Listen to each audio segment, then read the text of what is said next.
मैं हूं अंजलि और आप देख रहे हैं PRJ न्यूज। शाह बोले, हिंदी की दूसरी भाषाओं से कोई रेस नहीं, वे आपस में दोस्त हैं। राजभाषा हिंदी का हर भारतीय के साथ अटूट रिश्ता है। केंद्रीय गृह मंत्री अमित शाह ने शनिवार 14 सितंबर को हिंदी दिवस पर चौथे अखिल भारतीय राजभाषा सम्मेलन को संबोधित किया। इस दौरान उन्होंने कहा कि हिंदी और अन्य भारतीय भाषाओं के बीच कोई प्रतिस्पर्धा नहीं है, वो आपस में दोस्त हैं। राजभाषा हिंदी का हर भारतीय के साथ अटूट रिश्ता है। इस दौरान गृह मंत्री ने अग्रवाल की लिखी किताब हिंदी कहावत कोश को जारी किया। हम राजभाषा के रूप में हिंदी के 75 वर्ष पूरे होने के उपलक्ष्य में डायमंड जुबली मना रहे हैं। हिंदी को राजभाषा के रूप में स्वीकार करके और देश की सभी स्थानीय भाषाओं को हिंदी के माध्यम से जोड़कर हम अपनी संस्कृति के संरक्षण और प्रचार प्रसार की दिशा में आगे बढ़ रहे हैं।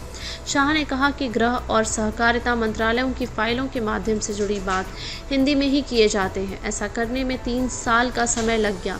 हिंदी एक भू राजनीतिक भाषा के बजाय एक भू सांस्कृतिक भाषा है। भारत की संविधान सभा ने 14 सितंबर 1949 को हिंदी को संघ की आधिकारिक भाषा के रूप में स्वीकार किया।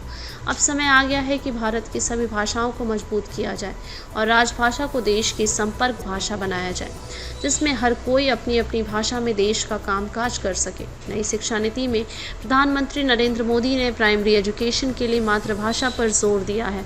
उन्होंने कहा कि एक बच्चे के लिए भाषाई अभिव्यक्ति, सोच समझ, तर्क और किसी निर्णय पर पहुंचने के लिए सबसे आसान भाषा उसकी मातृभाषा है। केंद्र सरकार शिक्षा, तकनीकी शिक्षा और न्यायपालिका में हिंदी के प्रयोग की दिशा में काम कर रही है। राजस्थान, उत्तर प्रदेश, मध्य प्रदेश और उत्तराखंड ने आज मेडिकल शिक्षा का पूरा पाठ्यक्रम हिंदी में कर लिया है। वहीं आने वाले दिनों में भारत की लगभग 13 भाषाओं में इंजीनियरिंग पाठ्यक्रम तैयार करने पर काम चल रहा है। साल 2011 में हुई आखिरी जनगणना के डेटा के अनुसार देश में 43.63% आबादी की पहली भाषा हिंदी है। खबरों में अब तक ये बस इतना ही। मिलते हैं फिर ऐसी ही बड़ी खबर के साथ। तब तक के लिए नमस्कार और देखते रहिए PRJ न्यूज।